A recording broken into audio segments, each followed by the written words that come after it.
자, 10장생 영어 31번째 시간 시작하겠습니다. 구름 뉴키스 출신의 동호 씨가 이른바 품절남 대열에 합류했습니다.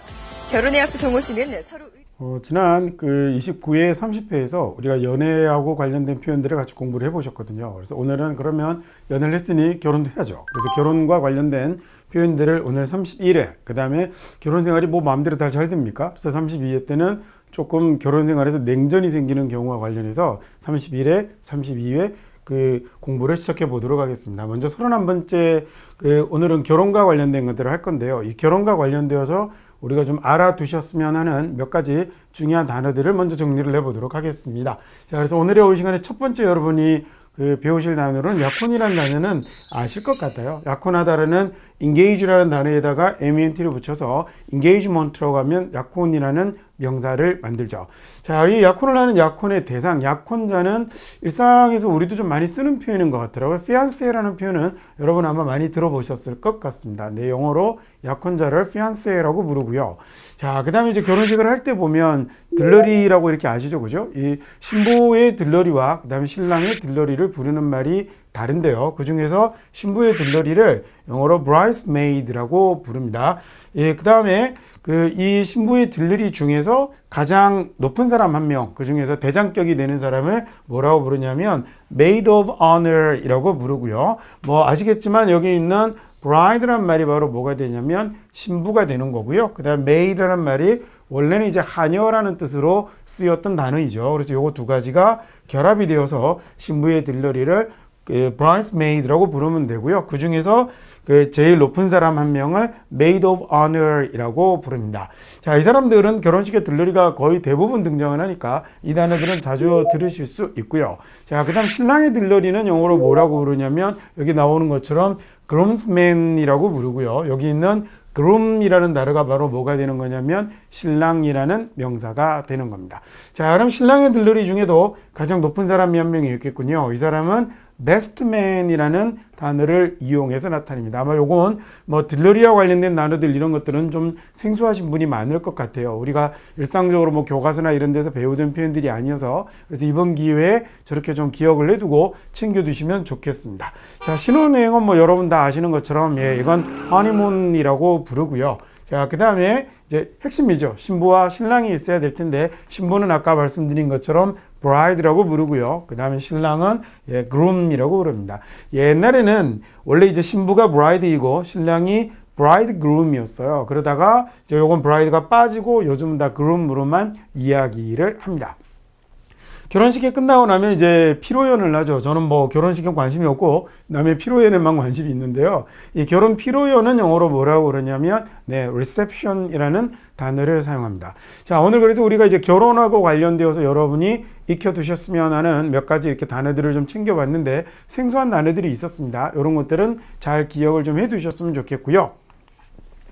자, 이번에는 우리 이런 말은 영어로 시간을 가져보도록 하겠습니다. 자, 이번에는 콩글리시가 빠졌는데 결혼식하고 관련된 특별하게 사용되는 재밌는 콩글리시를 찾지 못해서 우리가 다행히도 결혼식과 관련해서는 엉터리 영어를 쓰고 있지는 않나 봅니다. 그래서 오늘은 그리고 다음 시간은 콩글리시 부분은 넘어가고 대신에 결혼과 관련된 좀 재미있는 표현들을 같이 공부를 한번 해보도록 하겠습니다. 자, 첫 번째 프로포즈 하다라고 그러죠. 그죠? 그래서 누구에게 이제 청혼하는 거잖아요. 나랑 결혼해 줄래? 라는 will you marry me? 또는 would you marry me? 라는 이런 걸 이제 프로포즈 하다라고 얘기를 하는데 동사 propose를 쓰기도 하지만 이것보다요. 어떤 표현이 있냐면 pop the question이라는 표현이 있습니다. 그래서 이 말이 청혼하다라는 뜻으로 굉장히 많이 쓰이는 표현이어서 이 표현을 꼭 챙겨 두셨으면 좋겠습니다. pop the question이라고 하면 얘가 프로포즈 하다라는 이런 이야기가 되는 거예요. 자, 그 다음에 그러면 역시 뭐 간단한 예문을 가지고 한번 보시면 How did you pop the question? 이라고 하면 야, 너는 어떻게 어떤 식으로 프로포즈를 했니? 라는 이런 말이 되는 거거든요. 자, 그래서 이제 뭐라고 하냐면 자, 미리 말씀을 드리면 이게 지금 이 질문에 대한 대답으로는 약간 어색합니다. 좀 전에 말씀드린 것처럼 너는 어떤 방식으로 프로포즈를 했니? 라고 얘기를 한 건데 여기는 이제 뭐라고 얘기했냐면 내가 그 여자에게 부탁을 했지. 뭐가 되라고 말을 했냐면 6월의 신부가 되어라. 나를 위해서 6월의 신부가 되어라 라고 얘기를 했지라는 얘기인데, 자, 요건 제가 밑에 있는 건 여러분에게 June bride라는 이 표현을 가르쳐 드리고 싶어서 뽑은 표현이고요. 자, 그래서 이건 여기서 여기까지로 요 질문에 대한 답변으로 가기에는 약간의 어색함이 있다라는 건 미리 말씀을 드렸습니다. 자, 근데 요건 뭐 우리 공부하는 거잖아요. 그래서 약간 어색하지만 그 얘기를 안 하고 넘어가면 모르겠는데 얘기를 드렸으니 여기는 그런 의도로 저 사람이 저런 문장을 뽑았구나라고 생각을 하시고 June bride라는 이 6월의 신부라는 표현을 기억을 내두시면 좋겠습니다. 우리는 뭐라고 그러나요? 우리는 5월의 신부라고 그러나요? 근데 요게 그 미국 사람들이 쓰는 영어에서는 꼭 이렇게 6월의 신부라는 표현이 굉장히 많이 등장을 하거든요. 이때가 굉장히 이제 결혼도 많이 하고요. 되고 싶어하는 신부가 6월의 신부이다라고들 얘기도 하더라고요. 그래서 아주 자주 쓰이는 표현이니까 June bride라는 표현도 꼭 기억을 해두시면 좋겠습니다. 자, 청혼하는 거, propose하는 거 뭐라고 한다고요? propose라는 동사도 물론 있지만 pop the question이라는 표현을 쓰시면 아주 좋겠고, 그 다음에 6월의 신부, 이걸 June bride라고 한다라는 것도 꼭 기억해 두시기 바랍니다. 자, 다음 두 번째 표현을 가보는데, 결혼하다. 이건 뭐, marry, 이거 누가 모르겠어요. 그죠? get married to라고 쓰면 결혼하다라는 말이 되는 건 다 아실 건데, 그거 말고 어떤 표현이 또 재미가 있냐면, 이렇게 tied knot라는 표현이 있습니다. 자, tied knot라고 하면 매듭을 묶다라는 얘기인데, 둘이 이렇게 사귀다가 끝내 그 둘의 관계가 드디어 매듭으로 이어지는 걸 tied knot라고 그러거든요. 그래서 얘가 결혼하다라는 뜻을 가지게 되는 겁니다. 자, 그래서 간단 예문을 한번 보죠. 그랬더니 톰하고 스잔하고 마침내 tied knot라고 얘기를 하면 결혼을 했어라는 이런 얘기가 된 거거든요. 그다음 두 번째 문장에서 또 그러면 또 괜찮은 표현 하나 제가 준비를 했겠죠. Really? 정말? 진짜? 라고 하더니 I think she's high maintenance girl라고 하면 요거 재밌습니다. 걔 돈 많이 드는 여자인데? 이런 표현이에요.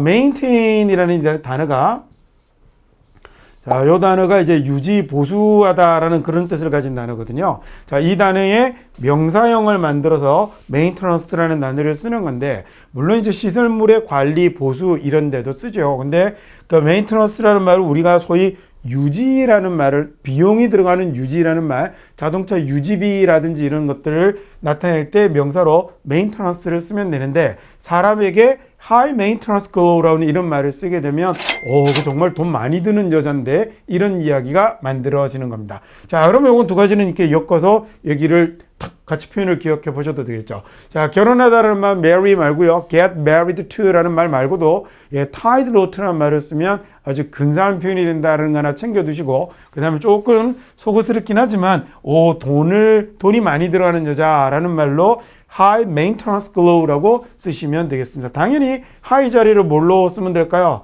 low라고 쓰게 되면 돈 잘 안 쓰는 아주 검소하게 살아가는 그런 여자를 low maintenance girl라고 하시면 되겠습니다. 자, 세 번째 오늘 마지막 표현인데요.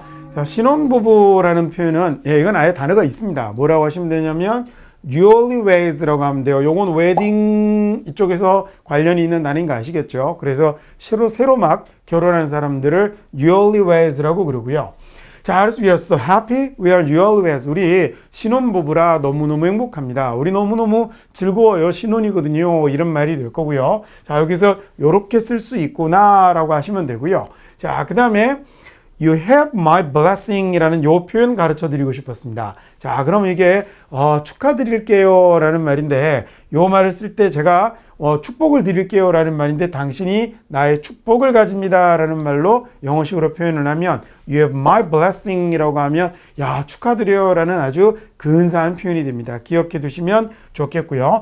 자, 이렇게 쓰면 뭐 하기를 하고 바라는 말이 되죠. 그래서 you live a long and happy life. 그러면 아주 행복하게 오래오래 사세요라는 말이 만들어지는 겁니다. 자, 오늘도 아주 재밌게 기억하실 표현들이 조금 나왔네요. 그러면 오늘의 표현들만 다시 한번 확인을 한번 하고 가보겠습니다. 첫 번째, propose 하다라는 말은 뭐가 있었죠? 네, popped question이라는 말이 있었고요. 그래서 이렇게 물어보면 야, 너는 어떤 식으로 어떻게 프로포즈를 했니? 라는 말이 이렇게 만들어집니다. 자, 그리고 자, 여기에 대한 답변으로 조금 어색하다 말씀드렸습니다. 자, 이거 June bride라는 표현, 6월의 신부라는 말도 꼭 하나 챙겨두십시오. 왜 5월의 여왕이라고 할 때 May Queen이라고 하잖아요. 그것처럼 June bride라고 해서 하나의 딱 표현처럼 굳어져 있는 말이니까 잘 기억을 해두시면 좋겠습니다. 자, 다음 두 번째 표현으로 여러분이 배우셨던 거 결혼하다 있었고요. 당연히 marry 있지만 그거 말고 네, 매듭을 묶다 뭐였었죠? 네, tie the knot가 있었습니다. 그래서 마침내 결혼을 했대라는 말이 왔는데 이 다음에 우리 재밌는 예문 하나 배웠다 그죠? 예, 돈 많이 들어가는 여자 뭐라고 한다고요?